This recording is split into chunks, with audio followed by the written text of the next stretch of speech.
Vamos a continuar entonces hoy con una cosita que nos había quedado pendiente la semana pasada. Desafortunadamente la semana pasada nos gastamos media horita, la gente no contaba, y pues media horita el programa de la clase. Tenemos pendiente entonces terminar un poquito dos punticos, dos ítems. Recuerden que estábamos hablando de cómo determinamos las distancias en las progresiones. Recuerden que es importante ser capaces de determinar las distancias en las progresiones. En particular, por ejemplo, habíamos visto que la relación entre el brillo y la luminosidad, lo que usted observa con la propiedad intrínseca, con la propiedad de la estrella o la propiedad de la galaxia, si uno lo traduce en términos de la estructura de las galaxias, la propiedad de las galaxias que está observando, involucran necesariamente entonces el conocimiento del brillo y de la distancia, perdón, y eso implica entonces que sea importante que le gastemos al principio un poquito de tiempo a esto, de cómo determinamos las distancias y cómo vamos a ver a continuación, más o menos cómo se determinan las masas. Miren que tampoco estamos haciendo los cálculos y este es el aparato, este es el número así, sino que ustedes tengan una idea cuando hablamos de la distancia a un cúmulo, la distancia a una galaxia, la distancia tal, estas cuales, tengan una idea de más o menos cuál de los posibles diferentes métodos se usaron para determinar esas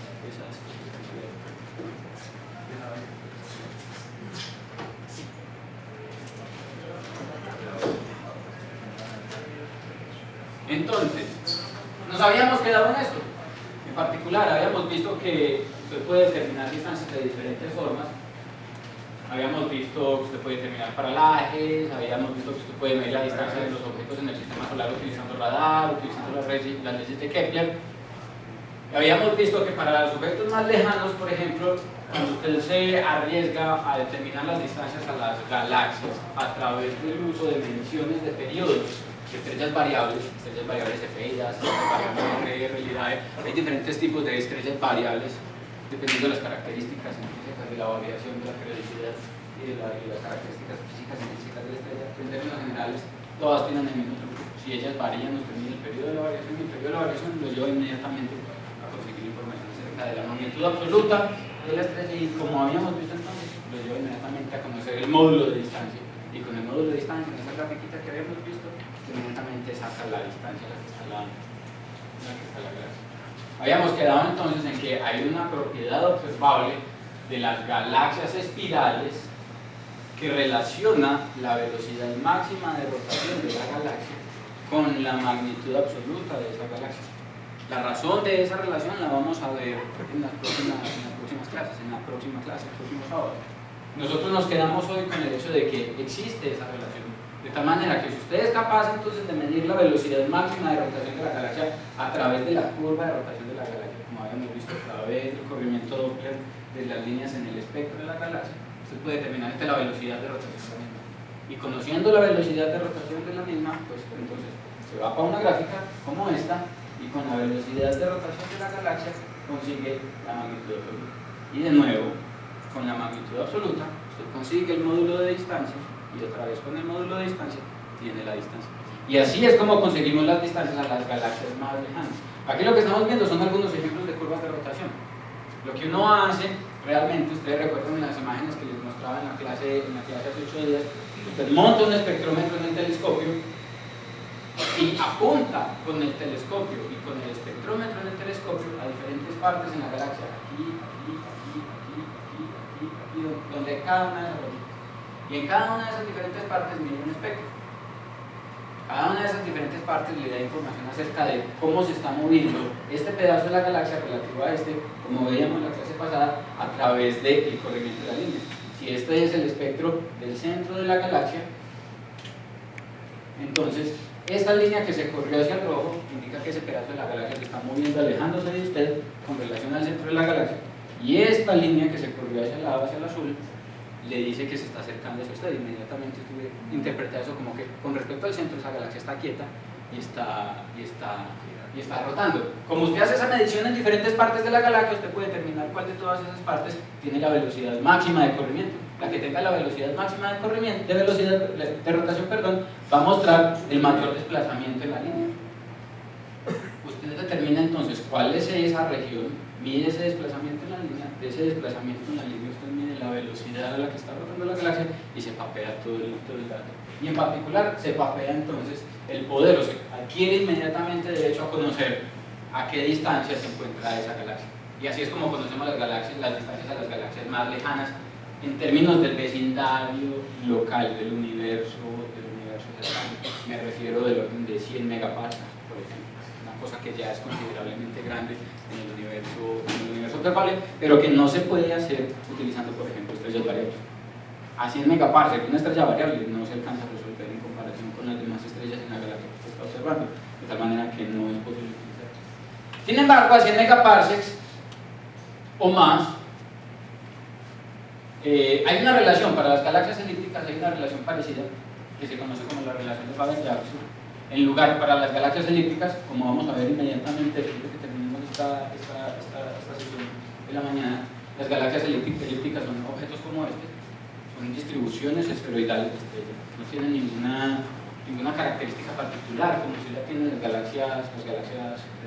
Las galaxias espirales, que usted le mete una galaxia, usted mismo cierra los ojitos y piensa en una cosa con bracitos, azulita, usted no piensa en esto. Pero esto también es una galaxia. Las galaxias elípticas tienen una naturaleza dinámica completamente diferente y por eso tienen una forma completamente diferente. No tienen brazos espirales, son como una pelota, son como un avispero. Como son como una pelota, como un avispero, ellas no tienen una rotación neta. Ellas no tienen la misma rotación que tienen las galaxias de disco. Por esa razón uno no puede medir la curva de rotación de una galaxia elíptica y por esa razón a una galaxia elíptica uno no le puede aplicar el mismo truco que a las galaxias espirales de determinar la distancia a través de la relación de Tully-Fisher. Sin embargo, hay una cosa parecida. En las estrellas que se están moviendo en esta galaxia, todas se mueven con velocidades distintas. Ninguna estrella, bueno, si es probable que tiene una galaxia con 100.000 millones de estrellas, 100.000 millones de estrellas, es probable que tenga dos estrellas que tengan la misma velocidad. Pero en términos generales uno puede decir que ninguna estrella tiene la misma velocidad en esa galaxia. Lo que quiere decir que hay una dispersión en las velocidades. ¿Qué tanto están dispersas esas velocidades? Depende de qué tanta masa hay en esa galaxia y depende de qué tan luminosa sea la galaxia. Entre más luminosa sea la galaxia, más masiva es la galaxia y mayor es el espectro de posibilidades en términos de velocidades que puede tener una estrella en esa galaxia. A una galaxia grande, una mayor cantidad de posibles velocidades que puede tener una estrella en esa galaxia. De tal manera que se establece una relación similar a la relación de Tully-Fisher entre la magnitud absoluta de la galaxia y lo que nosotros llamamos la dispersión de velocidad. Entonces uno coge, de nuevo, su telescopio, toma diferentes espectros de la galaxia en diferentes partes, en particular aquí, en el centro de la galaxia, y del espectro mide lo que nosotros llamamos la dispersión de velocidades. Eso lo estoy mostrando muy rápido ahorita. Cuando hablemos de las propiedades intrínsecas de las galaxias elípticas la próxima semana, vamos a entender bien en detalle a qué me refiero, inclusive cómo lo medimos, porque no lo medimos con el corrimiento de la línea, sino que lo medimos con el ancho de la línea, por ejemplo, como en la relación de Tully-Fisher. Entonces, medimos la dispersión de velocidades y teniendo la dispersión de velocidades conseguimos la magnitud absoluta. Y con la magnitud absoluta, otra vez, que se va para el módulo de distancia, con el módulo de distancia consigue la distancia y está resuelto el problema. Entonces usted puede conseguir las distancias a las galaxias elípticas y a las galaxias espirales si es capaz de tomar un espectro de la galaxia. De ahí la insistencia la semana pasada que el espectro es la cantidad o la propiedad observacional que uno como astrofísico realmente necesita para conseguir información física sobre el objeto que está observando, bien sea una estrella, bien sea un planeta, bien sea una galaxia, bien sea lo que sea. Usted no toma un espectro, no hace absolutamente nada, porque estas cosas solamente a través de eso. Hay una herramienta que es mucho más poderosa para determinar las distancias a escala cosmológica, que no son las relaciones de Tully-Fisher y que no es esa relación de Faber-Jackson. El problema es que cuando las galaxias ya están lejos, pero lejos en lo lejos, ni siquiera con los telescopios que tenemos ahora usted alcanza a ver la galaxia grande y suficientemente grande como para que pueda coger y ubicar en la imagen de la galaxia el espectrómetro en diferentes partes. No, usted lo ve como una motica, tal como si estuviera viendo una galaxia con un telescopio de 8 pulgadas, como una cosa casi que irresoluble. Uno básicamente necesita imaginación para darse cuenta que lo que hay ahí es una galaxia. Entonces no puede tomar un espectro en diferentes partes para construir una curva de rotación, por ejemplo, o no puede tomar un espectro suficientemente bueno para medir la dispersión de velocidades. Entonces en ninguno de esos casos puede utilizar ni la relación de Faber-Jackson ni la relación de Tully-Fisher, y mucho menos cualquiera de las otras técnicas anteriores. El paralaje no sirve, las variables efeitas, pues si la misma galaxia no se ve, mucho menos se va a ver una estrella individual. Lo que sí pasa es lo siguiente: cuando usted tiene una galaxia por ejemplo como la Vía Láctea, la probabilidad de que en una galaxia como la Vía Láctea explote una supernova en un periodo de tiempo dado es del orden de 5 a 10 supernovas cada 100 años. Eso quiere decir que si el universo está lleno de galaxias y usted observa las galaxias, la probabilidad que usted tiene de mirar cuándo explota una supernova en el montón de galaxias que tiene atrás es enorme. Resulta que las explosiones de supernova, hay dos tipos de explosiones de supernova. Hay explosiones de supernova de tipo 1 y explosiones de supernova de tipo 2.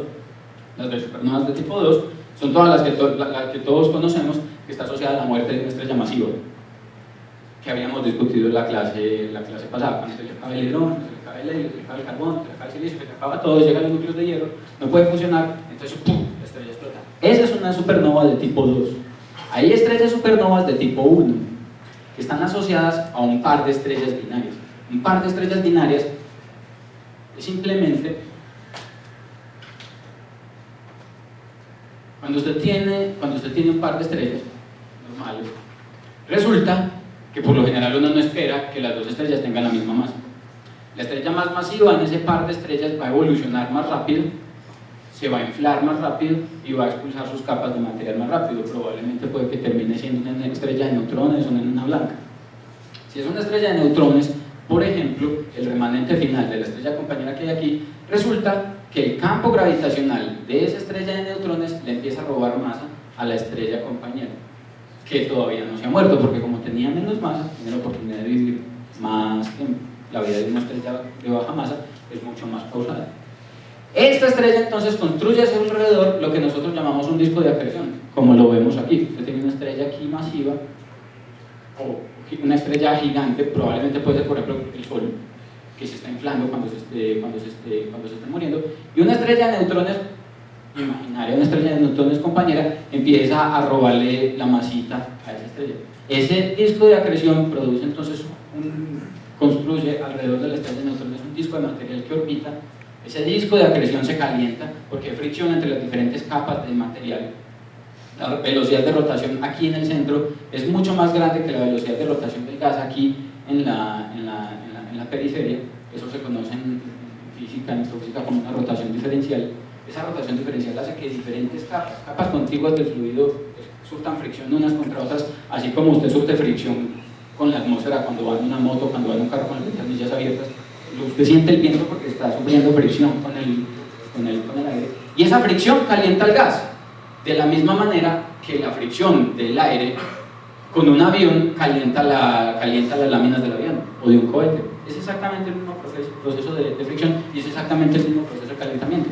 El asunto es que las velocidades aquí son tan altas que esto puede alcanzar temperaturas del orden de 1.000.000 de grados Kelvin.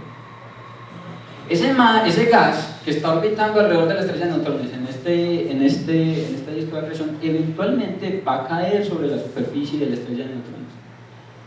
Y eventualmente va a agregarse tanto material en la superficie de la estrella de neutrones que la presión y la temperatura de ese gas van a ser suficientes para que se inicien procesos de fusión de hidrógeno otra vez, pero ya no en la estrella como tal, sino en la superficie de la estrella de neutrones. Cuando eso pasa, la estructura de una estrella de neutrones es como una niña mimada. Usted llega y hace así, y la estrella de neutrones se asusta y se desbarata, inmediatamente explota. Cuando eso pasa, en una estrella como estas, la ignición de los procesos nucleares en la atmósfera, en la superficie de esa estrella de neutrones, es violenta, produce una explosión que desestabiliza la estrella de neutrones y eso ¡pum!, inmediatamente explota. Y esa explosión produce lo que nosotros conocemos como una supernova de tipo 1. ¿Ya? Estas supernovas tienen una característica particular. Miren, así es como se ve una supernova.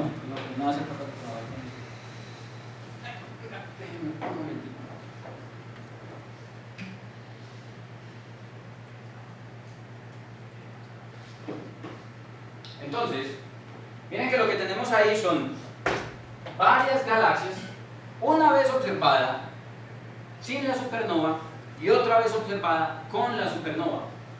Miren el M51, aquí no hay nada y aquí sí hay algo. Evidentemente una supernova es un fenómeno violento.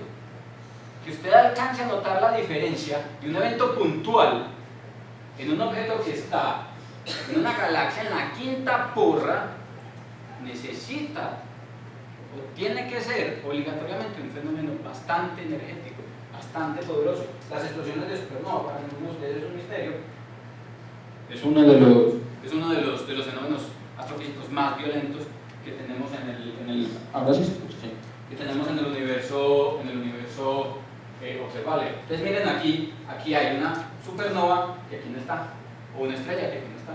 Lo mismo pasa, miren esta estrella, miren esta galaxia, perdón. Esta galaxia no, básicamente no la ve. Si ustedes ven esto, esto es aberración óptica en el telescopio. Uno realmente necesita imaginación para darse cuenta que esto es una galaxia.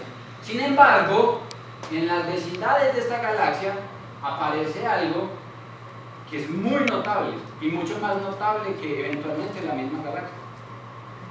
Esto es una supernova. Miren esto. Esto que hay aquí es una galaxia, esa cosa borrosa. Esa galaxia no se hubiera descubierto de no ser porque se observó la supernova.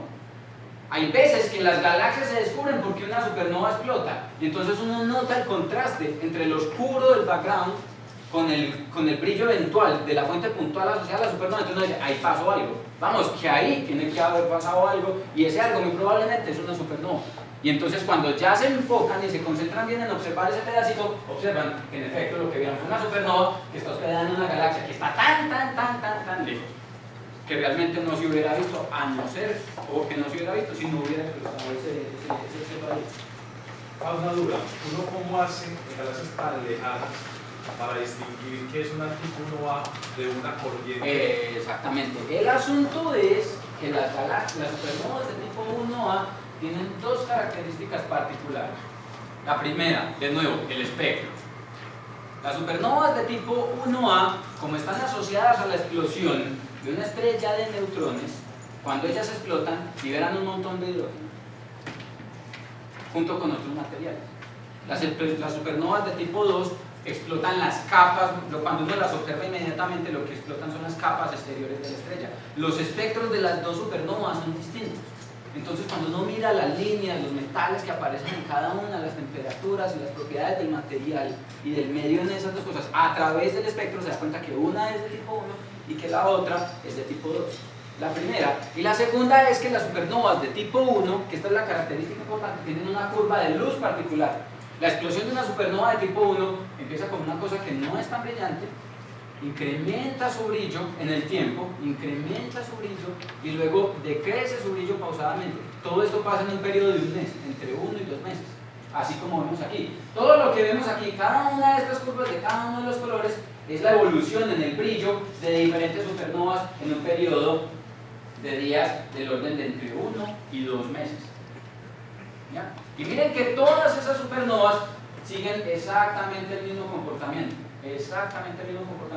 A diferencia de la normalización, donde la normalización en parte está debida a la distancia que se encuentra la estrella.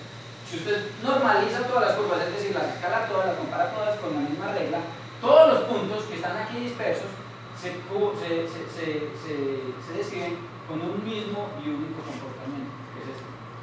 Las estrellas supernovas de tipo 1A o de tipo 1 son lo que nosotros conocemos como candelas estándar. Si usted las normaliza, las compara todas de la misma forma, las mide todas con el mismo metro, con la misma regla, todas van a comportarse de la misma manera si usted analiza la curva de brillo de la supernova en el tiempo. Es decir, para todas esas supernovas se satisface que cuando la estrella explota, el brillo de la estrella se incrementa en el periodo de unos 20 días y luego decrece pausadamente en un periodo del orden de un mes, siguiendo esta trayectoria.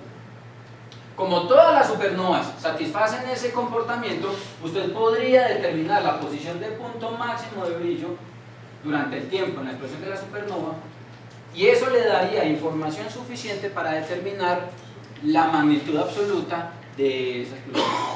Y de nuevo, con esa magnitud absoluta, usted determina otra vez el módulo de distancia y determina otra vez entonces la distancia en la que se encuentra ese objeto. Lo ideal es que usted, aquí lo que tenemos, que estamos mostrando es el módulo de distancia como una función del redshift. El redshift es una medida de la distancia a la que se encuentran las galaxias más remotas en el universo. ¿Ya? Usted puede determinar las distancias a las galaxias más cercanas, aquí utilizando estrellas variables de Feites. Por ahí hasta por aquí utilizando relaciones de Tully-Fisher. Pero por aquí, que son los objetos más lejanos del universo, solamente se puede determinar la distancia con buena precisión utilizando explosiones de supernova. Y utilizando explosiones de supernova es que nos hemos dado cuenta de a qué distancia están las galaxias que están a 1 gigaparsec de distancia. Casi. Juan, ¿y no ha sucedido estadios de supernova de, digamos, como 50, 60 años relativamente cercano a comparar, por ejemplo, con Cepeitas? ¿Sí me entiendes? Una galaxia que no esté demasiado lejos, que le pueda medir Claro. Precisamente, esta curva, cuando hablo de que se normalizan las curvas, con esta calibración se hace, por ejemplo, a M51 se puede medir la distancia utilizando estrellas variables Cepeitas, pero también se pueden ver explosiones de supernova. Entonces, miramos las distancias con las estrellas variables Cepeitas, miramos la distancia con la supernova y con eso es con lo que calibramos la curva de las supernovas. ¿Ya? Otra vez, es el mismo truco. Calibramos las distancias con las medidas, con los métodos que conocíamos antes y los extrapolamos a distancias mucho mayores. Evidentemente, todo coincide, o todo tiene que ser congruente en ese sentido. Ustedes recordarán que hace 2 años, precisamente por este tipo de trabajo, estos 3 señores recibieron el premio Nobel, porque gracias a eso, y solamente gracias a eso, es que se puede medir la expansión acelerada del universo. Solamente midiendo las distancias a las galaxias más alejadas, y solamente a través de esta técnica, que es la única que es posible utilizar en estas condiciones, se puede discernir entre un universo plano con energía oscura, que es la línea verde, o un universo plano sin energía oscura, como el que hay en la línea azul. La diferencia, miren que la diferencia es sutil, pero para los cálculos, para la forma como uno analiza los datos, la diferencia es sutil pero significativa. Y en los datos observacionales es evidente que hay diferencia entre una y la otra curva.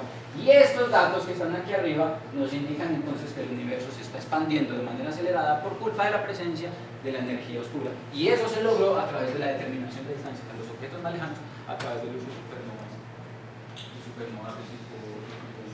Hay una técnica, además, para determinar las distancias a las galaxias, que realmente no es la distancia a una galaxia, y es el redshift. Nosotros vamos a ver, después de que hablemos de las propiedades de las galaxias y nos concentremos en el universo, y pues ustedes ya lo saben que el universo se está observando. Saben que en 1930, más o menos, este señor Edwin Hubble descubrió, determinando distancias a galaxias vecinas a través del uso de variables Cepeitas, descubrió que las galaxias, entre más lejos se encuentran de la Vía Láctea, a una mayor velocidad se están alejando de ella.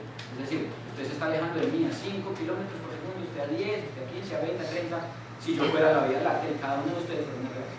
Entre más lejos de nosotros se encuentre una galaxia, Hubble encontró que esa galaxia se está alejando cada vez más. Eso le permite a uno establecer una relación como esta entre la velocidad de recesión, es decir, la velocidad a la que se están alejando las galaxias de ahí, en función de la distancia a la que ellas se encuentran, porque de nuevo, las galaxias más distantes se alejan a velocidades cada vez más grandes. Si uno toma entonces para una galaxia el espectro de la galaxia y mide el redshift de la galaxia a través, de nuevo, del corrimiento de las líneas espectrales, puede tener información acerca de la distancia a la que se encuentra la galaxia. Porque resulta que el redshift es directamente proporcional a la velocidad a la que se está alejando la galaxia. Recuerden que entre más rápido se aleje la galaxia, mayor va a ser el corrimiento de las líneas hacia el costado rojo del espectro. Recuerden la figurita de los espectros en la relación de Tully-Fisher. Es exactamente el mismo fenómeno físico. Sin embargo, entonces si usted mide el redshift, conocer el redshift es como conocer la velocidad a la que se está alejando la galaxia, porque la velocidad a la que se aleja la galaxia es el redshift multiplicado por la velocidad de la luz. Es una cosa que pasa en la calculadora con toda la facilidad del mundo. Entonces, cuando usted conoce esa velocidad, viene a esta gráfica, identifica este punto y baja, e inmediatamente conoce la distancia a la que se encuentra entonces esa galaxia. Y esa es una forma en la que en la actualidad nosotros determinamos de manera aproximada las distancias de las galaxias en el universo a gran escala. ¿Qué puntos están salidos de la curva? Exactamente, allá voy. Hay puntos muy salidos de la curva porque de hecho el redshift no es una medida exactamente hablando de la distancia a la que se encuentra la galaxia. La relación de Tully-Fisher le da información acerca de la magnitud absoluta y usted consigue la distancia como tal. La relación de Faber-Jackson también, el paralaje también, las supernovas también, todo le da la distancia. Pero el redshift no es una medida de la distancia, el redshift es una medida del movimiento relativo entre la galaxia y usted. Entonces, ¿qué pasa?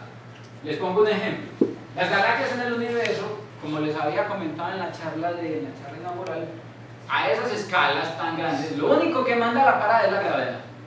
Y como lo único que manda la parada es la gravedad, es lo más probable es que todas las galaxias en el universo se estén moviendo, unas relativas a otras porque están interactuando gravitacionalmente. Lo que estamos viendo aquí es una proyección de un conjunto de galaxias. Cada punto en esa figurita es una galaxia. Galaxias tomadas en el Digital Sky Survey. Ya les había comentado, este survey grande, este mapeo gigante de galaxias en el universo. Miren lo que se ve tan raro, miren que se ven unas estructuras alargadas. ¿Sí las ven? Lo que yo estoy graficando ahí son las posiciones en X y en Y calculadas utilizando el redshift como una estimación de la distancia. El problema es el siguiente. Juan, yo tengo una duda como de esas distancias tan lejanas. Sí. O sea, ahí tengo una corrección. Si yo estoy viendo galaxias, por ejemplo, de espacio profundo del Hubble, que están a 13 millones de años luz, esa no es la distancia. O sea, el punto es, yo estoy viendo una cosa que me está llegando la luz hace 13.000 millones de años. Pero esa es la distancia a la que está el objeto cuando hace emitió la 13.000, luz. por eso te digo, o sea que parece que la galaxia ya está en un universo no observable. Me puedo haber ido si la distancia está, o sea, es una medida mentirosa. Digo, No es una medida mentirosa, es una medida de lo que nos llega en este momento. Es como pero ya no está la galaxia ya. exactamente. Digamos que hay una forma de viajar a ese sitio y la galaxia hace mucho no está allá. Ya no está ahí. Supongamos que no existe internet, que no existen los teléfonos, que no existe nada. Supongamos que estamos en la época de Colón. Y supongamos que usted está en Colombia, por lo que sea que era Colombia antes de que llegara, y alguien está en España. Y de alguna manera alguien manda un mensaje por barco, se va a morir su mamá. Entonces cuando usted llega los 6 meses después, obviamente hace 6 meses se murió su mamá, porque esa información se demora en viajar. Lo mismo pasa aquí. La información que estamos consiguiendo es la información de esa galaxia, o la posición, por ejemplo, de esa galaxia, cuando emitió la luz. A eso voy, esa es mi pregunta. No hay una tabla que normalice esa expansión acelerada del universo a ciertas distancias, por lo que yo estoy viendo en este momento, en qué lugar está la galaxia. No, porque no es imposible. Es imposible. A ver, es posible tratar de predecir en dónde estaría la galaxia. Sabiendo la velocidad de movimiento ya a tal distancia. Sería posible saber en dónde está esta galaxia, por ejemplo, está, qué sé yo, a 5.000 millones de años luz. Es decir, esta que tengo aquí, una gráfica que hice el año pasado, es la posición de esta galaxia el año pasado. Pero el año pasado más 5.000 millones de años atrás. Yo podría tratar, si tuviera información suficiente, podría tratar de simular la evolución del universo alrededor de esa galaxia y verificar o predecir en dónde va a estar o dónde estaría ya, instantáneamente en este momento. Eso es posible, pero no es observable. ¿Ya? ¿Sí me entiendes? Es como mirar al futuro. Yo te estoy viendo a vos hace 10 a la menos 8 segundos. Yo no sé cómo vas a ser vos dentro de 10 a la menos 8 segundos en el futuro, hasta que te vea. Podría tratar de predecir, mi predicción es vas a estar ahí sentado, porque tengo alguna información que me permite hacerlo. Lo mismo pasa aquí, yo puedo tratar de predecir dónde va a estar, pero no lo puedo observar a priori. ¿Ya? Lo que estamos viendo, en efecto, cada que vemos una galaxia a una distancia dada es mirar básicamente el pasado del universo, en ese instante en el que la galaxia empieza a representarse. Entonces, estas líneas que aparecen aquí están de hecho asociadas con el hecho que nosotros no observamos las galaxias. Con el redshift no medimos la distancia de la galaxia, sino la velocidad peculiar de la galaxia. ¿Me explico? Suponga que usted está aquí con su telescopio Y suponga que usted está midiendo el redshift a la galaxia Andrómeda. La galaxia Andrómeda tiene a su alrededor una galaxia satélite, M101. Esa galaxia satélite se mueve alrededor de la galaxia Andrómeda. ¿Ya? Entonces, de acuerdo a la ley de Hubble, estas dos galaxias están separadas a una distancia de. Eso quiere decir que la galaxia Andrómeda, o la galaxia X, no la llamemos la galaxia Andrómeda porque en términos generales con la galaxia Andrómeda este ejemplo no funciona, la galaxia X, NGC 4896, nadie sabe cuál es esa, yo tampoco,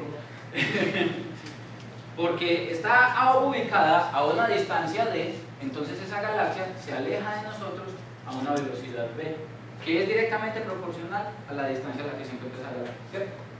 Entonces, cuando yo mido el redshift al que se encuentra esta galaxia, determino esta distancia.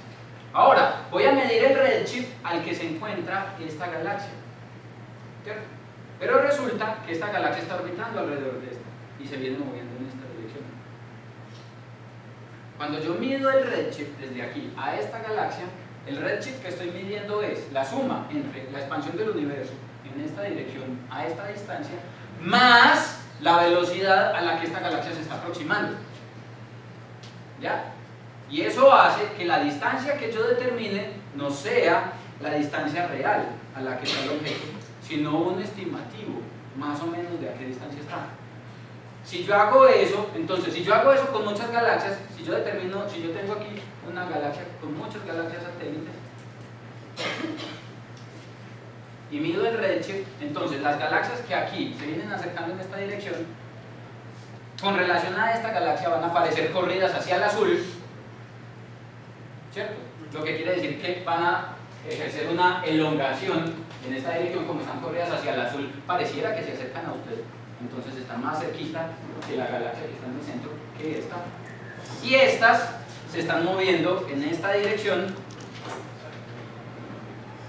¿cierto? Lo que quiere decir que se están corriendo al rojo con mucha más velocidad de lo que ellas deberían por culpa de la expansión del universo. Lo que quiere decir que la distancia que yo estimaría las pondría por aquí. Entonces las galaxias que están a este lado aparecen a este lado y las que están a este lado aparecen como si estuvieran a este lado. Y eso hace entonces que la galaxia se estire, porque el grupo de galaxias de hecho se elongue, formando estas estructuras. Esto nosotros lo llamamos los dedos de Dios, the fingers of God. Porque la primera... Porque la primera vez que se observaron, la gente no entendía qué era lo que estaba pasando. Se supone que el universo tiene que ser uniforme, homogéneo, isotrópico, y encontramos que las galaxias están apuntando a la Tierra. Como que vea, allá, allá, allá, y todas apuntan, todas.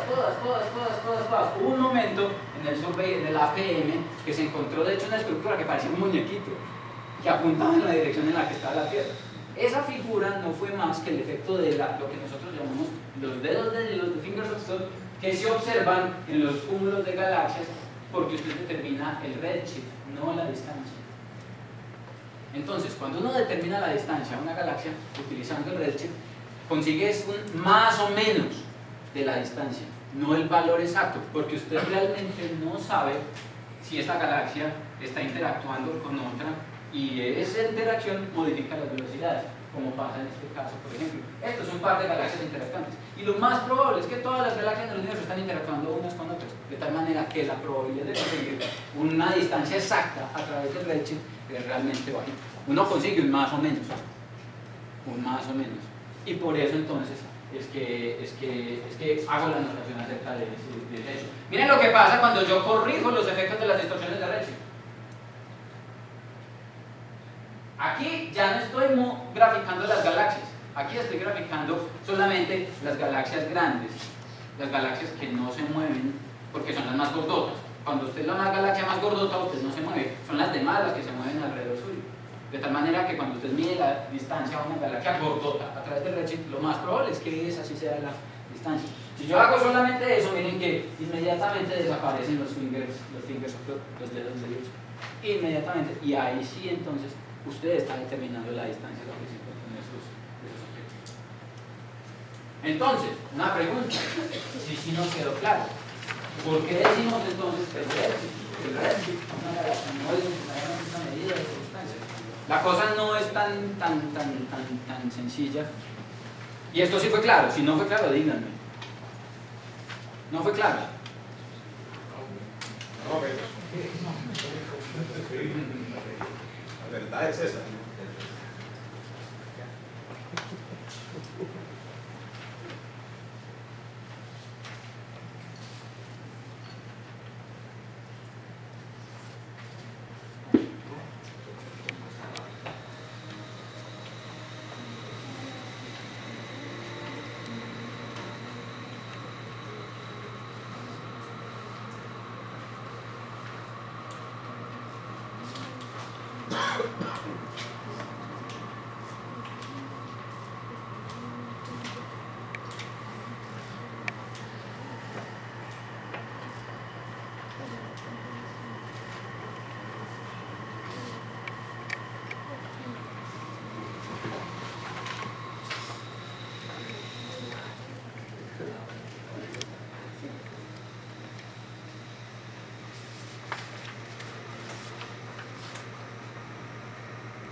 Es relativo a la velocidad, pero también a la rapidez.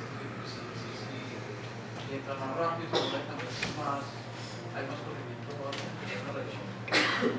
Sí, en ese caso, de hecho, si fuéramos rigurosos con el lenguaje, el viejo habla de la rapidez a la que se aleja la galaxia, no la velocidad, porque nosotros solamente vemos la proyección a lo largo de la línea de la visual.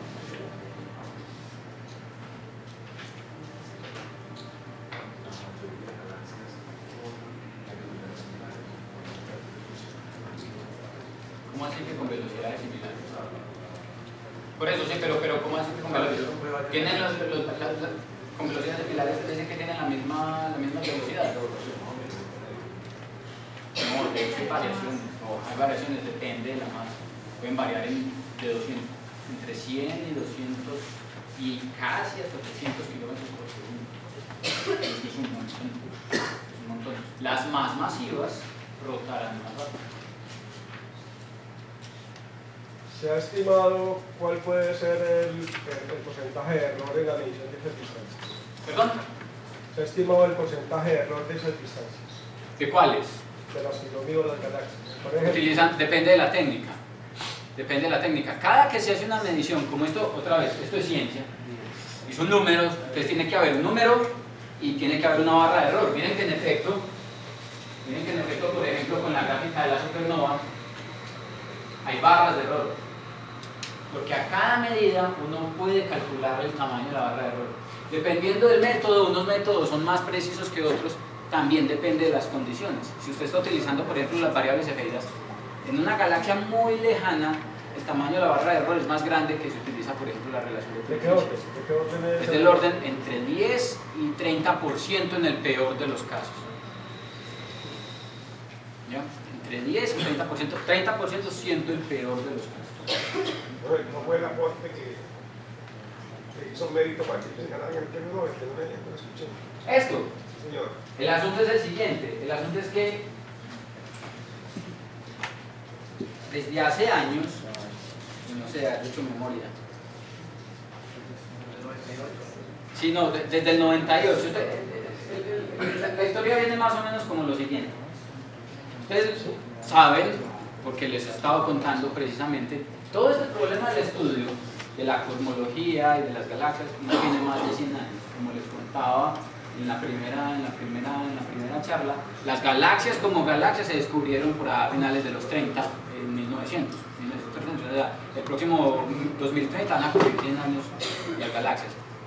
Las galaxias como tal. La cosmología para esa época básicamente no existía, y la cosmología no se estableció como una ciencia hasta después de 1960, cuando se pudo descubrir la radiación cósmica de fondo. No se estableció como ciencia porque uno simplemente puede hablar toda la paja que quiera, pero si no tiene una medida que le permita justificar toda la carreta que habla, pues eso no es ciencia, eso es filosofía. Dame un segundito, yo termino esta idea.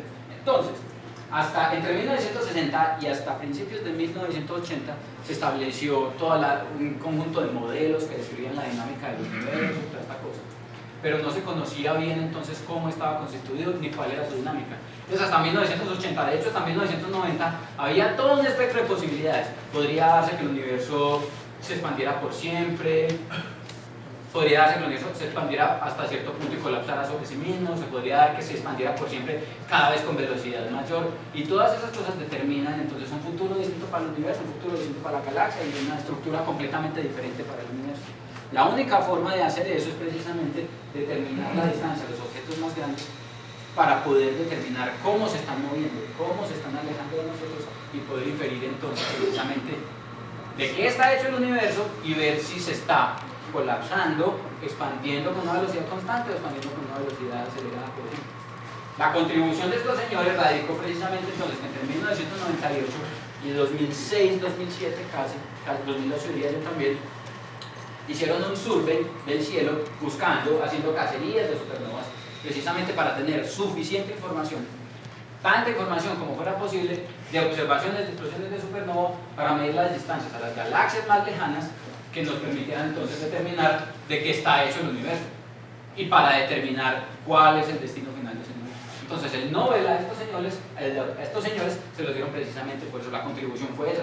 El universo que conocemos hoy está hecho de materia oscura, de energía oscura, de materia bariónica, y se está expandiendo de forma acelerada por culpa de la energía oscura gracias al trabajo de estos señores. Las observaciones de hecho no las hicieron estos señores, ellos son los líderes del proyecto. Mientras a los líderes del proyecto se les da el premio, pero esto es un consorcio, son como 100 personas, son un montón de gente que hay detrás de No, lo que yo entiendo, pues de pronto, hasta eso es lo que fue, pero las galaxias no fueron descubiertas como en 1920, no fue Hubble que las descubrió. Por eso, 1926, finales. Bueno, sí, estamos de acuerdo, no pensé que.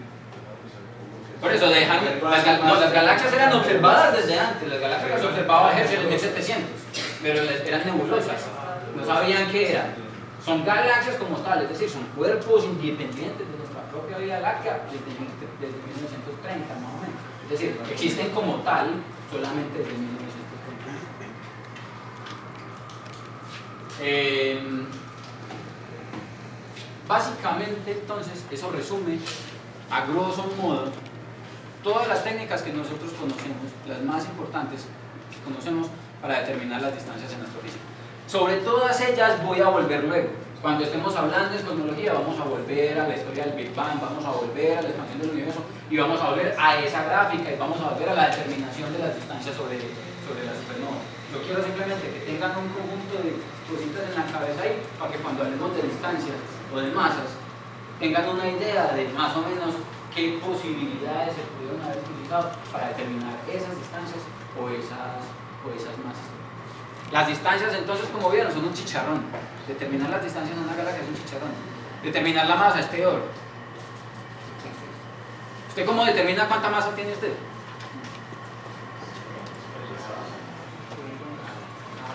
Una balanza, se va y se pesa. La única forma, realmente, la única forma de determinar la masa de un cuerpo es a través del peso. Ojo, en física, si ustedes van a hacer un curso de física 1, ¿se acuerdan de su curso de física 1? Recuerden que el peso y la masa no son la misma cosa. El peso es la fuerza que ejerce la Tierra, la fuerza gravitacional que ejerce la Tierra sobre ustedes. El peso es una fuerza. La masa es una propiedad intrínseca del cuerpo. En términos generales, nosotros hablamos de la masa en física como la inercia que tiene un cuerpo. Qué tan difícil es cambiar su estado de movimiento. No es lo mismo empujar un doble troque o una volqueta con arena que un Volkswagen o que un Renault 4. ¿Por qué? Porque el camión es mucho más masivo. Cambiar el estado de movimiento de esos dos cuerpos es distinto porque el cuerpo más grande es más masivo que el más pequeño. ¿Ya? En términos generales, entonces, la única forma de conocer la masa de un objeto es medir la manera como ella interactúa gravitacionalmente con otro. Y esa es la forma que usted utiliza para conocer su masa. Usted va, se monta en una báscula, la báscula es una calculadora de poleas y resortes que está calibrada para resolver las ecuaciones, literalmente hablando del campo gravitacional de la Tierra. Usted se para y ella resuelve las ecuaciones y en una pantallita con una agujita le muestra la solución. La solución es la masa que está asociada a su cuerpo es 30 kilos, 50 kilos, 80 kilos, 90 kilos. ¿Ya? Y solamente de esa forma usted puede determinar la masa de un cuerpo, a través del peso, es decir, a través de su interacción gravitacional con otro cuerpo. Usted puede determinar la masa del Sol y de los planetas, por ejemplo, a través de ese procedimiento, utilizando de nuevo las leyes de Kepler y la dinámica del sistema solar. Usted puede determinar la masa de los planetas en el sistema solar, la masa del Sol y así sucesivamente. De tal manera que lo que tenemos que hacer es construir una báscula suficientemente grande para pesar los planetas y las galaxias en las galaxias para poder determinar la masa que las contiene. Realmente eso no es verdad, porque una forma es pesarlas y otra forma es, de nuevo, como la báscula lo que hace es resolver las ecuaciones de Newton del campo gravitacional. Sin que usted se dé cuenta, ella lo hace.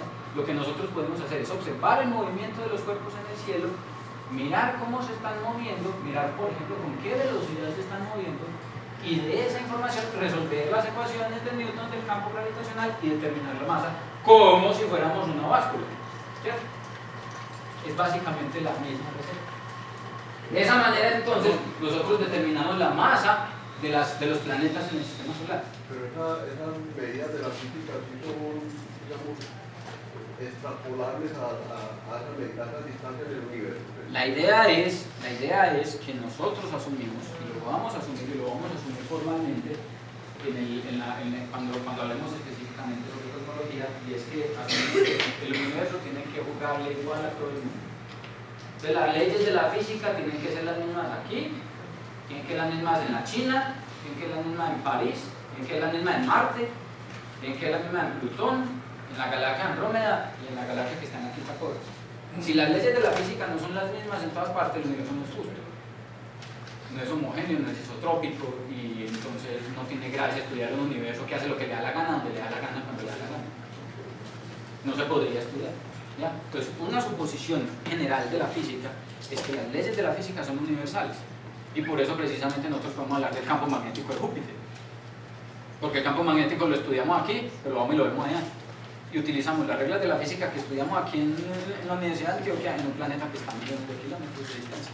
La suposición general es que, en efecto, esas reglas de la física son válidas tanto aquí como allá, como en todas partes en el mundo. Y cuando uno dice allá en términos de galaxias, está diciendo hace n millones de años a la distancia a la que se encuentra la galaxia. Es decir, las reglas de la física son las mismas ahora, fueron las mismas ayer. Es decir, si usted no comió más de la cuenta, usted pesa lo mismo hoy que ayer. Lo que quiere decir que la báscula está resolviendo exactamente las mismas ecuaciones. Lo que quiere decir que a lo largo del tiempo las reglas de la física fueron las mismas. Yo creo que todos ustedes han visto que esto pasa. Yo tengo 30 años, hace 30 años veo la misma cosa. Yo nunca he visto que cuando suelte el marcador él pegue para arriba. El día que el marcador, cuando yo lo suelte de aquí, pegue para arriba, quiere decir que la ley de la física asociada a la interacción gravitacional cambió. Pero el efecto es diferente aquí que a una distancia enorme. No, el efecto de la gravedad es el efecto cuantitativo, sí, pero el efecto físico como tal es diferente, es el mismo. El efecto físico, el número es distinto, obviamente. Usted no pesa lo mismo aquí que lo que pesa en Manizales o lo que pesa en Cartagena, porque la altura cambia, entonces su distancia con respecto al centro de la Tierra cambió, entonces el campo gravitacional cambió sutilmente, pero eso se puede medir a través de, se puede medir y se puede cuantificar en una teoría que nosotros llamamos la teoría gravitacional de Newton, por ejemplo. Entonces, lo que importa no es el número, lo que importa es el modelo, la teoría, la ley. El número cambia. La masa de la Luna es una cuando está en perigeo y es la misma cuando está en apogeo. Es decir, la masa de la Luna es la misma independiente de su posición. El peso sí cambia, el número cambia, pero simplemente porque la distancia entre la Tierra y la Luna cambia de perigeo a apogeo. ¿Ya? Lo que cambia es la magnitud de la interacción de la fuerza, no es la magnitud asociada a la propiedad intrínseca. ¿Ya? Vos no cambias de masa porque subiste a la Sierra Nevada. Bueno, usted sí cambia de masa porque usted pierde 2 o 3 kilos mientras que sube.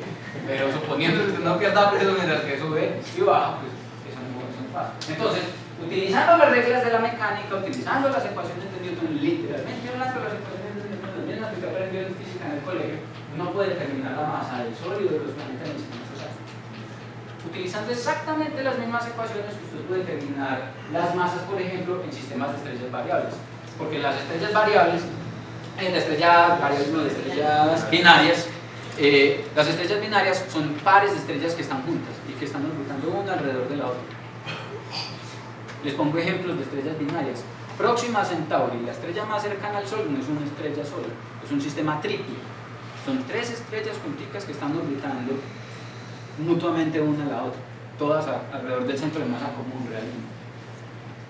La estrella Sirio no es una estrella, la estrella Sirio es un sistema binario, hay una estrella pequeñita, muy pequeñita que no se alcanza a ver, es una enana blanca que está orbitando junto con la estrella Sirio A, que es la que usted ve cuando sale a ver el cielo de la constelación de Cáncer, y ellas se andan orbitando. El asunto es que usted puede hacer observaciones en diferentes instantes de tiempo de esas estrellas y determinar el periodo de traslación de esas estrellas. Determinando el periodo de traslación de esas estrellas, se puede utilizar la tercera ley de Kepler, porque usted desde aquí puede medir la distancia que separa las dos estrellas y el periodo de traslación de las dos estrellas, de tal manera que puede despejar de la ecuación de la tercera ley de Kepler la masa, y puede conseguir entonces la masa de las estrellas. En astrofísica estelar hay un tercer recurso. Recuerden que lo veíamos rápidamente la clase pasada, y les decía, entre más luminosa sea una estrella, más masiva va a ser ella, o recíproco, de hecho mejor, entre más masiva una estrella, más luminosa va a ser. Como es más masiva, tiene que consumir mayor cantidad de energía para poder soportar el contraste de la presión y la gravedad, de tal manera que como consume más masa, para producir más energía, produce más energía, y más energía es más luminosidad, más radiación emitida. Entonces, una estrella más masiva es una estrella más luminosa. En astrofísica estelar ustedes recordarán que existe esta relación que se conoce como la relación masa-luminosidad, que es una relación bien conocida y que se calibra, de hecho, a través de la observación de estrellas binarias. Entonces uno puede, en una gráfica como esta, si conoce la luminosidad de una estrella, venirse en esta dirección y determinar la masa que tiene esa estrella. ¿Cómo determina la luminosidad de una estrella?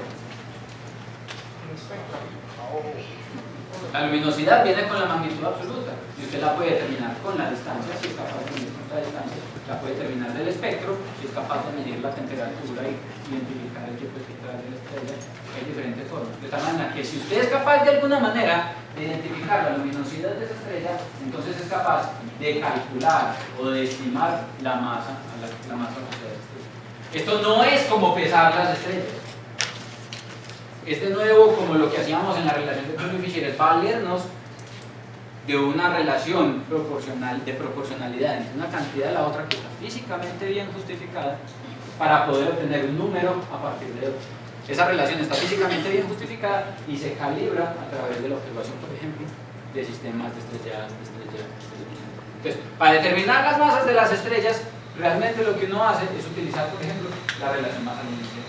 Determina la distancia a la que está la estrella, determina la luminosidad que tiene la estrella, y entonces con eso le pega la masa, y entonces sabe cuál es la masa de Sirio, sabe cuál es la masa de Betelgeuse, sabe cuál es la masa de Rigel, sabe cuál es la masa de Próxima Centauri, sabe cuál es la masa de todas esas estrellas que están cerquita, a las que les puede determinar la distancia, por ejemplo, utilizando paralaje. Así se determinan las masas estelares.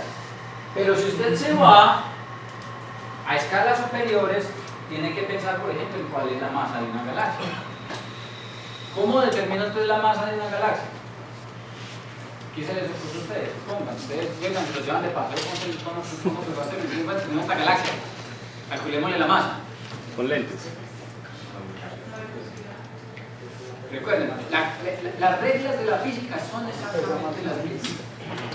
Son exactamente las mismas. Es decir, si los planetas en el sistema solar, la velocidad, si los planetas en el sistema solar se mueven por culpa de la interacción gravitacional entre ellos y el Sol, y a partir de eso usted de alguna manera se jala los pelos y saca la masa de los planetas, Las estrellas en la galaxia se mueven por culpa de la interacción gravitacional entre la estrella,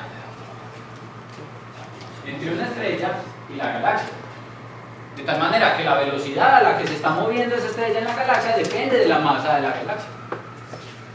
¿Ya? Si usted es capaz de determinar la velocidad a la que se están moviendo diferentes estrellas en la galaxia, entonces usted es capaz de determinar la masa asociada a esa galaxia.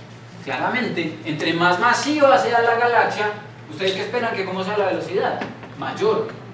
Entonces usted observa las velocidades de rotación de las estrellas en la galaxia. Otra vez, con el espectro. Construye la curva de rotación utilizando espectroscopía. Toma un espectro aquí, toma un espectro aquí, toma un espectro aquí. Y en cada punto mide con qué velocidad se está moviendo, la galaxia. Y a partir de ahí, como usted sabe que a mayor sea la velocidad, mayor es la masa, entonces usted inmediatamente puede determinar la masa asociada a esa galaxia. Otra forma sería hacerlo con lentes gravitacionales. Sí, esa es una. Otra vez, usted necesita pesar los objetos. Esa era una forma, mirar la dinámica, hacer exactamente lo mismo. Y de hecho, esa es la forma en la que uno mide las masas en astrofísica galáctica. Si usted en lugar de querer determinar la masa de esta galaxia, quiere determinar la masa de esta galaxia, lo que puede hacer es medir la velocidad relativa entre esta y esta. Hacer de cuenta que esta se comporta como si fuera el Sol y que este se comporta como si fuera un planeta, y de nuevo aplica la tercera ley y de nuevo puede determinar a través de la velocidad a la que se está moviendo esta galaxia alrededor de esta, la masa de esta galaxia, por ejemplo. Entonces, hay diferentes formas.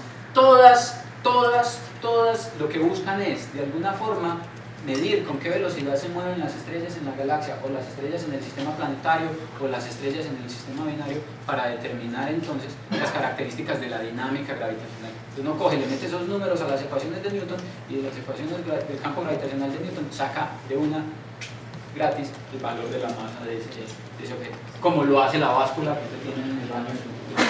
Otro fenómeno es gravitacional, pero que ya no es newtoniano, es el fenómeno del lente gravitacional.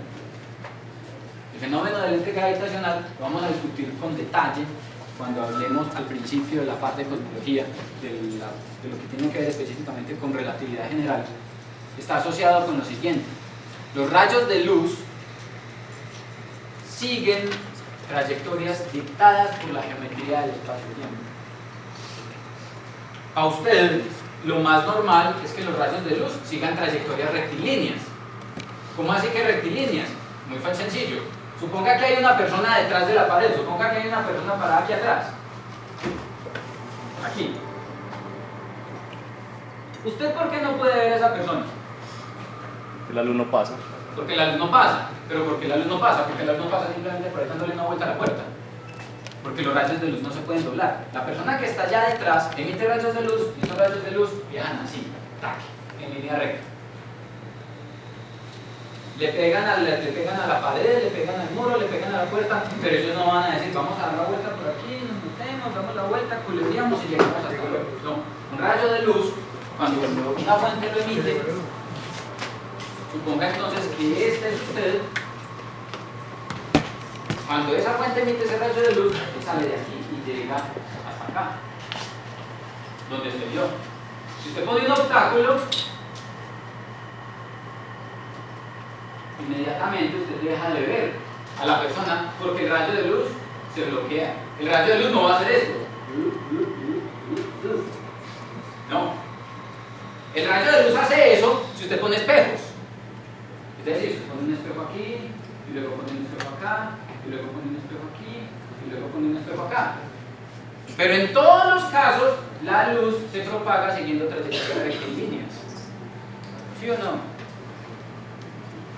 En ningún caso la luz se mueve en una trayectoria que no sea rectilínea, en nuestra experiencia. La luz se mueve aquí siguiendo trayectorias rectilíneas porque la geometría del universo alrededor de nosotros es plana. Las propiedades del espacio-tiempo alrededor de nosotros son muy uniformes y muy planas. Cuando usted pone un objeto muy masivo en una región del universo, el universo alrededor de ese objeto se modifica y deja de ser plano. Como esa región del universo deja de ser plana, las trayectorias que siguen los rayos de luz ya no van a ser líneas rectas, sino que van a ser líneas curvas. Entonces, si usted lo que pone aquí es un agujero negro en lugar de una cartulina, y esta fuente emite rayos de luz que salen todos propagados en línea recta. Sale uno propagado hacia allá, uno propagado hacia allá, uno propagado hacia allá. Estos que salen en esta dirección, como aquí no hay agujero negro, se propagan en línea recta. Pero estos, como el universo alrededor del agujero negro se distorsionó por la presencia del agujero negro, el universo ya no es plano alrededor del agujero negro, sino que se curva. Entonces los fotones de luz hacen esto.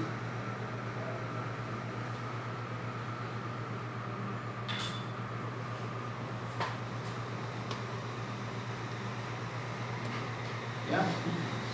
Ellos se doblan porque el agujero negro, la presencia del agujero negro, modifica las propiedades del espacio alrededor. El efecto efectivo es como el siguiente. El efecto efectivo, la manera efectiva de entender eso, es como si los fotones o los rayos de luz pesaran. Lo que quiere decir que si los fotones de luz pesan, los atrae el campo gravitacional. Entonces, un fotón de luz que es emitido en esta dirección siente la atracción gravitacional del agujero negro y se dobla y llega acá. Y un fotón que es emitido aquí siente la atracción gravitacional del agujero negro y se dobla y llega hasta acá. De la misma manera que este marcador, que yo lo tiro así, miren que lo voy a tirar en línea recta así. Y por culpa de la atracción gravitacional de la Tierra, él se dobla y sigue una trayectoria parabólica. Pero los que van directo al agujero negro se pierden. Los que van directo al agujero negro se pierden. Y los otros se distorsionan. Y los que van para el otro lado. Los que van para el otro lado, los de alguien que está al otro lado. Sí, los que van para el otro lado, los de alguien que está al otro lado. E.T. Si E.T. está aquí, él ve la estrella como si nada. ¿Ya? De la misma manera que una persona que esté detrás de la persona que está en la esquina, al otro lado de la pared, ve la parte de atrás de la persona sin ningún problema. Vamos, sería más correcto decir que más que la pelota no atraiga la luz, porque no tiene más el fotón, es que sigue el camino más recto. Exactamente. Por eso les digo, por eso les dije inicialmente, lo que el fotón de luz realmente hace es seguir la trayectoria del universo, la trayectoria que le indica la geometría del universo por culpa de la presencia de los agujeros negros. En términos efectivos, uno lo podría entender como si fuera que el agujero negro jala la luz, de la misma forma que la Tierra jala el marcador. Es una analogía, pero no es exacto. Lo que es exacto, lo que vimos al principio, es que las trayectorias que puede seguir el rayo de luz cambian, ya no son líneas rectas, sino que son líneas curvas. Entonces, cuando eso pasa, suponiendo que esto ya no sea una estrella, sino una galaxia, y suponiendo que esto no sea un agujero negro, sino un cúmulo de galaxias, puede darse la situación. Espérate, ¿alguien me iba a preguntar algo? No, lo de la masa de los fotones, pues no, es que sienta el campo gravitacional. Sí, no, otra vez, de nuevo, es una analogía. Por eso, al principio les expliqué, la trayectoria es la que dicta el universo, la geometría del universo, pero para que entiendan más o menos cuál es el escenario pictórico del asunto, es como si el campo gravitacional de ese objeto curvara la trayectoria en la misma forma en la que el campo gravitacional de la Tierra curva la trayectoria del marcador. Es como si, pero no es esa cosa. Otra preguntita. Sí. Esta es la imagen óptica de esas galaxias con el lente gravitacional, pero si se hace con radioastronomía ya funciona diferente, ¿no? También se distorsiona. Se debería ver, la clase es que es mucho más difícil. Es mucho más difícil, pero se debería ver. Porque los fotones de radio son fotones de luz, de tal manera que no tienen por qué afectar indistintamente la geometría del espacio-tiempo a los fotones de luz visible que a los fotones de radio. ¿Ya? Son la misma cosa. Hablar que un fotón de infrarrojo, de visible, de ultravioleta, de rayos gamma, son luz. Con otra longitud de onda, de tal manera que el efecto es completamente independiente de la longitud de onda. El asunto es que siempre se ve invisible, porque es que hacer observaciones de lente gravitacional utilizando, por ejemplo, radioastronomía es muy complicado. Es muy complicado porque se requiere primero de muy alta sensibilidad para poder observar esto, que más bien parece mugre en el telescopio. En primer lugar, y en segundo lugar, porque se requiere una resolución espacial muy grande en el telescopio. Y los telescopios radioastronómicos no tienen esa oportunidad. Ellos no tienen poder de resolución suficiente. Pero no me podría de cierta manera el hecho de que tienen frecuencia diferente, pues, por ejemplo, en el caso de projection celular, pues porque en frecuencia diferente hay algunos rayos que le caen a la atmósfera y otros que pasan directamente a la luna. Eso es absorción, es distinto. Es distinto que lo que pasa. Terminemos esto y vamos al asunto de los fotones que quedan. Bueno, vamos a eso. Lo que pasa en la atmósfera, en el eclipse lunar, es vos tenés la Tierra y tenés la atmósfera. ¿Ya? La diferencia de frecuencias hace que la luz que se emite desde la Tierra, una entre hasta la superficie de la Tierra y otra se quede aquí. Eso se debe a la interacción entre las partículas de la atmósfera de la Tierra y la radiación. No se debe de ninguna forma a la interacción del campo gravitacional que hay aquí. Es un proceso de absorción de radiación, es un proceso asociado con la propagación de la luz. Piensen en un fotón de luz visible como un fotón de luz ultravioleta o como un fotón de luz infrarroja. Porque no, miren que la cosa es tan independiente de la longitud de onda que ustedes ven aquí cositas azules y ven cositas rojas. Lo que sea quiere decir, si se ven cositas azules y se ven cositas rojas, es que el fenómeno de lente gravitacional no depende de la longitud de onda. Y en efecto, la geometría del espacio-tiempo no le dice a usted que la silla roja se vea en un lugar distinto que una silla azul. La geometría del espacio-tiempo le dice, los fotones de luz de la silla roja se mueven en esta dirección y los de la silla azul también. Es completamente independiente de la longitud del fenómeno.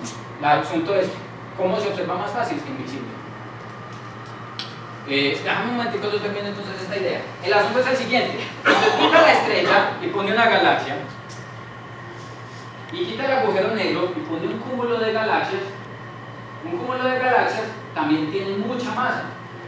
Y al tener también mucha masa, también puede modificar la geometría del espacio-tiempo propiamente dicho, a su alrededor. Eso quiere decir que, de nuevo, las trayectorias que van a seguir los fotones de luz viajando en las vecindades de ese cúmulo de galaxias no van a ser líneas rectas, sino que van a ser líneas curvas. ¿Qué tan curvas? Dependen de qué tan masivo sea el cúmulo de galaxias. ¿Ya? Entonces, lo que vemos aquí es que si usted mira un cúmulo globular, probablemente detrás de ese cúmulo globular haya una galaxia. ¿Ya? Y la luz de esa galaxia entonces se dobla por la presencia de ese cúmulo. Lo que usted ve no es esto, lo que su ojo ve es esto: la proyección de la imagen de los rayos doblados en la esfera celeste, en el fondo, que son entonces un montón de segmentos de arco asociados con la imagen de la galaxia doblada por culpa de la trayectoria de los rayos de luz. Lo que estamos viendo aquí es precisamente la proyección en el fondo del cielo. Es un círculo porque tu luz es emitida en todas las direcciones, de tal manera que estos fotones que salieron aquí se doblan así y estos que se emitieron así se doblan así. Entonces uno debería ver un círculo si la configuración fuera perfecta, si fuera ideal, pero hay un desplazamiento un poquito a la derecha, un poquito a la izquierda, y eso hace que no se vea un círculo perfecto. Cuando se ve un círculo perfecto se llama un anillo de Einstein, pero eso solamente pasa en casos muy eventuales, cuando hay una configuración favorable. Lo que estamos viendo aquí es esto. Miren, lo que estamos viendo en rojo son galaxias de un cúmulo de galaxias. Miren el color característico de todas estas galaxias, es básicamente el mismo, omitiendo esta. Y miren esto que hay aquí pareciera un daño en la óptica del telescopio, porque en efecto se reventó el ocular, se reventó el espejo, se deformó el espejo, se dañó la cámara, porque evidentemente esto tiene una forma completamente extraña. Lo que esto tiene, miren, es que tiene un color distinto, y miren que aquí tiene una estructura particular, aquí tiene una estructura particular, aquí tiene una estructura particular. Lo que estamos viendo es la convergencia en el fondo del cielo, aquí, en el fondo del cielo, de estos rayos cuando usted toma la fotografía. Lo que usted ve no es los rayos doblados así, sino la proyección de los rayos en el fondo del cielo y forman entonces esta estructura. El hecho que se ve azul y esto se ve amarillo quiere decir que es una galaxia distinta y que tiene propiedades distintas. Muy probablemente la galaxia que hay detrás de esto es una galaxia espiral que está llena de gas y que está llena de estrellas jóvenes, precisamente por eso la luz solar. Si uno pudiera, y eventualmente se ha hecho el intento, de hecho se ha hecho, pudiera tomar un espectro de esto aquí, inmediatamente identificaría líneas espectrales que indican que eso es una galaxia espiral. Y podría inclusive determinar el redshift al que se encuentra esa galaxia.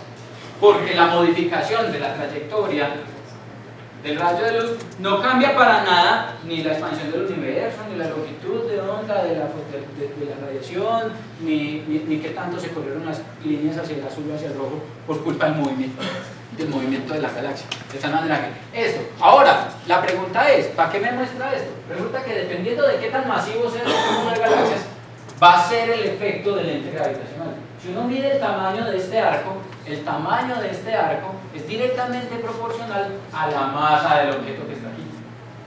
Entre más masivo sea el objeto, más grande es el campo gravitacional, más fuerte es la modificación en el campo gravitacional local, más cambian las formas de la trayectoria de la luz y más grande se pone el anillo.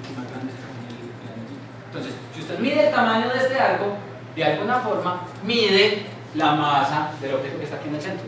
Ahora las ecuaciones que tiene que resolver no son las ecuaciones de Newton, son las ecuaciones de Einstein. Tiene que utilizar relatividad general para resolver las ecuaciones, pero es un cálculo que se puede hacer. Y al final del cuento, después de que uno hace ese cálculo, consigue la masa del cúmulo de galaxias.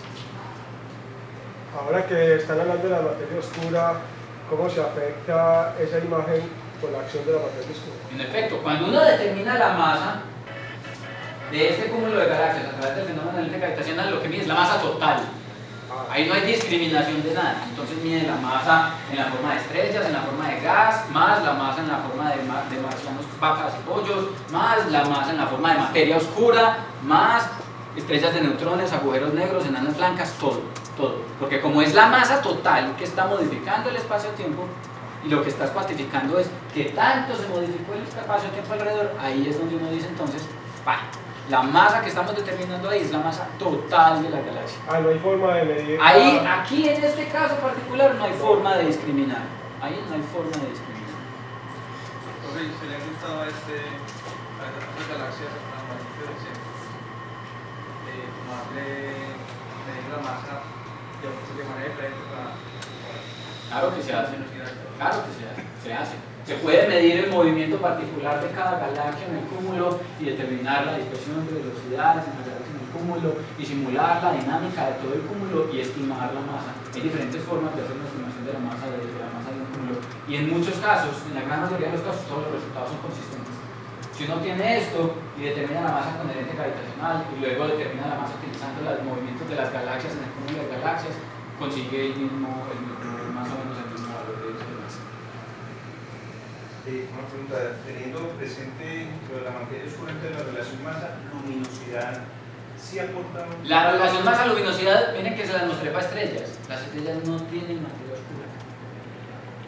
Ok. Las estrellas no tienen materia oscura, entonces hay tanta masa como masa luminosa hay. Es decir, hay tanta masa como átomos de hidrógeno hay. Pero para las galaxias no hay una relación masa-luminosidad. Sí hay una relación masa-luminosidad, pero es una cosa machetera.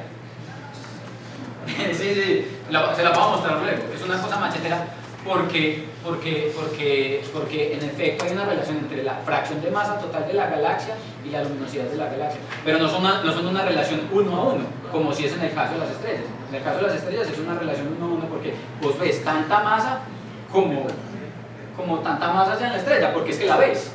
En una galaxia no es lo mismo. En una galaxia vos ves una cantidad de masa, pero la masa que hay ahí es distinta. Entonces, esa relación masa-luminosidad en el contexto de las galaxias es muy diferente y se tiene que mirar con mucha luz. ¿Hay forma de reconstruir esa galaxia que está acá, de ver cómo sería? ¿No hay alguna técnica para eso? No, eso sería un milagro. No, es complicado. Uno puede conseguir como le digo información física.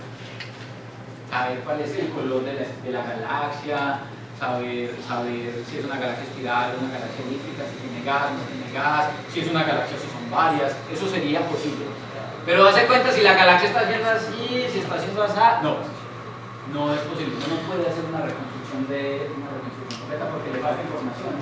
No sabe bien cuál es el detalle de la configuración del sistema. Hay un montón de cosas ahí que no sabemos. Una duda con lo que dijiste ahorita que las estrellas de materia oscura, porque si el universo es isotrópico y ya se sabe la composición, 4% variónico, todo eso, porque no totalmente perfectamente distribuido todo. No. Cuando digo que en las estrellas no hay materia oscura, en efecto, hay teorías que dicen que en el interior de las estrellas hay materia oscura y que la aniquilación de materia oscura en el núcleo de una estrella es la que inicia los procesos de fusión y las que calientan el núcleo de la estrella.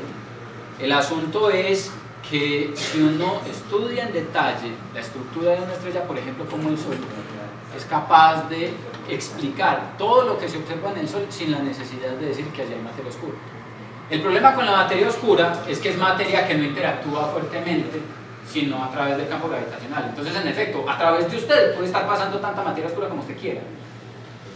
La cuestión es que no interactúa con usted de una manera que usted la sienta. ¿Ya? Lo mismo pasa en el Sol, a través del Sol está pasando materia oscura, están pasando neutrinos, están pasando acciones, WIMPs, cualquier cantidad de cosas. Solamente unos cuantos, muy poquitos, se quedan atrapados en el interior del campo gravitacional solar. Y ese poquito es despreciable comparado con el montón de hidrógeno que hay en la estrella como un todo.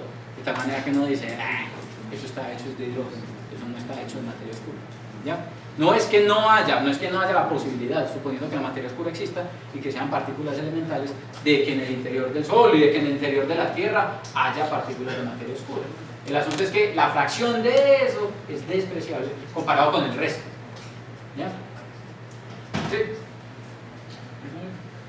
Hay una relación entre la distancia de la lente como tal y el objeto que se está proyectando ahí. Como entre la lente me refiero como... Esta es la lente. Una distancia entre este señor y este señor. Uno puede determinar la distancia en la que está este señor a través del redshift. Porque uno puede ubicar un espectrómetro aquí.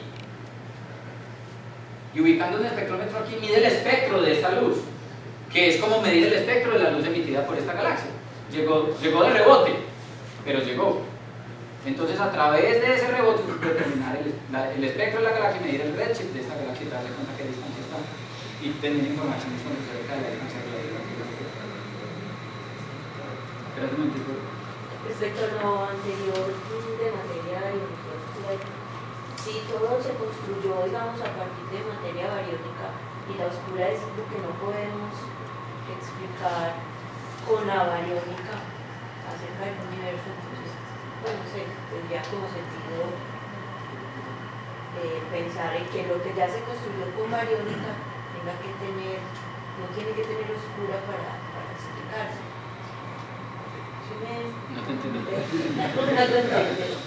Es decir, la materia y la energía oscura, que lo último que surge es porque no podemos explicar el universo que vemos, sí. Con la bariónica, que era lo que teníamos hasta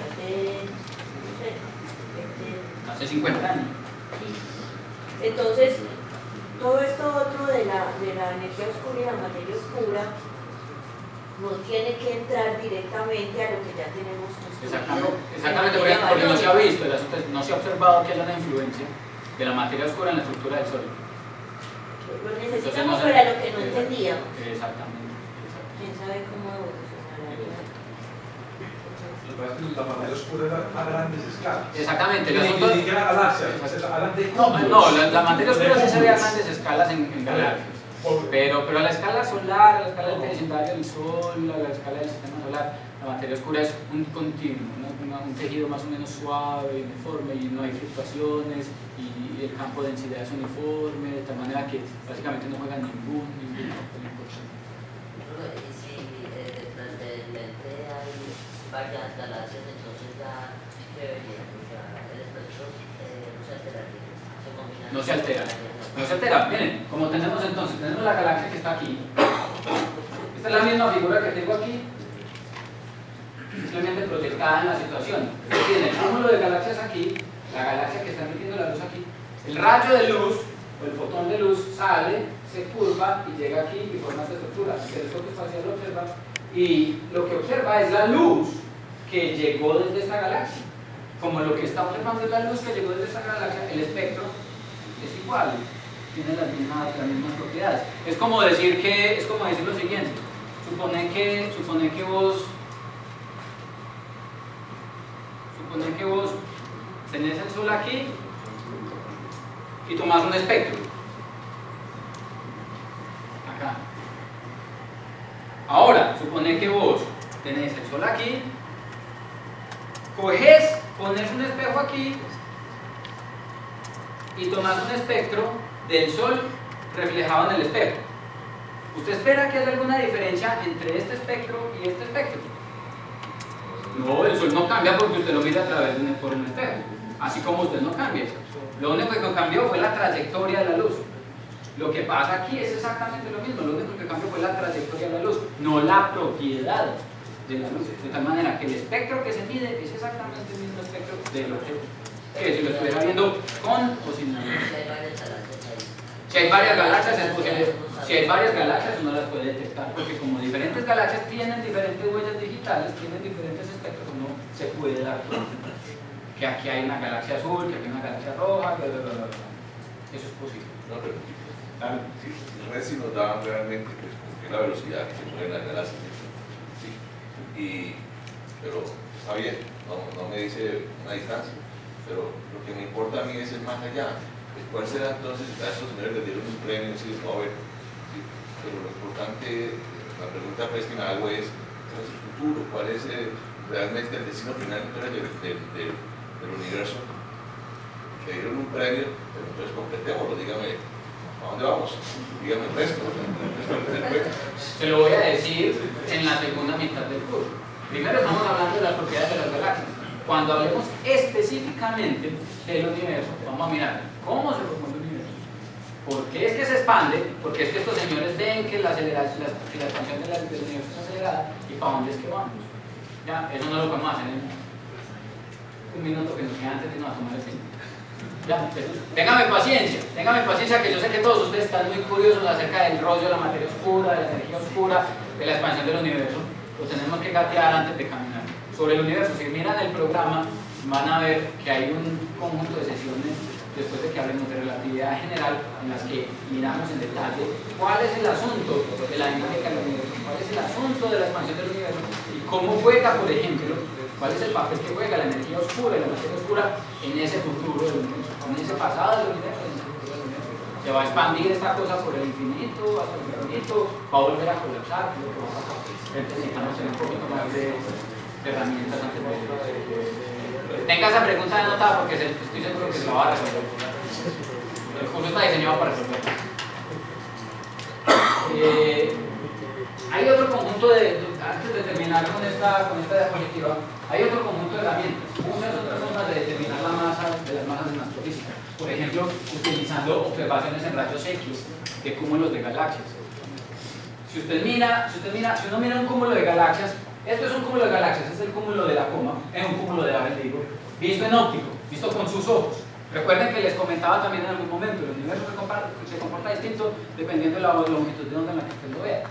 Dependiendo de la longitud de onda en la que usted lo vea, usted ve procesos físicos diferentes. Aquí está viendo procesos físicos asociados al mundo que usted conoce, al mundo visible y las escalas de energía asociadas. Si usted mira, por ejemplo, un cúmulo de galaxias en rayos X, que es exactamente el mismo cúmulo de lo que ves esto. Los cúmulos de galaxias están rodeados por una cantidad de gas, pero una cantidad impresionante de gas. Suponga que este cúmulo de galaxias tiene 10 a la 13 masas solares en la forma de estrellas. Si usted va y lo mira en rayos X utilizando por ejemplo Chandra o XMM Newton, encuentra que en la forma de gas tiene básicamente lo mismo y hasta más. Es decir, alrededor de estas galaxias hay un montón de gas, pero un montón de gas. que nosotros no lo vemos en las longitudes de onda visibles, así como usted no ve la atmósfera de la Tierra con sus ojos en longitudes de onda visibles. Si usted cambia a otra longitud de onda, usted ve la atmósfera, pero sus ojos no la ven. Usted es transparente, por eso no la ve. Para estas galaxias ocurre exactamente lo mismo. Alrededor de esas galaxias hay una atmósfera de gas, que esas galaxias en visible no ven, pero sí se ven rayos X. ¿Por qué se ven rayos X? Se ven rayos X porque el gas en estos cúmulos está caliente a más no poder. El gas en estos cúmulos está a temperaturas superiores al 1.000.000 de grados Kelvin. A 1.000.000 de grados Kelvin, evidentemente, usted no emite radiación visible, usted emite radiación ultravioleta y rayos X. Y por eso se ven en rayos X. Si uno puede determinar la distribución de gas en la forma de rayos X en un cúmulo de galaxias, puede, a través de la maquinaria, de las ecuaciones de Newton, de la gravitación, resolver el cálculo para la masa que hay asociada a ese cúmulo de galaxias. Y es otra forma, primero, de estudiar la estructura de un agregado de galaxias como este, y segundo, de determinar la masa de ese agregado, de ese cúmulo de galaxias. Al final de la parte del curso de galáctica, vamos a volver a esto cuando hablemos de los cúmulos y los grupos de galaxias. Carlos, otra pregunta.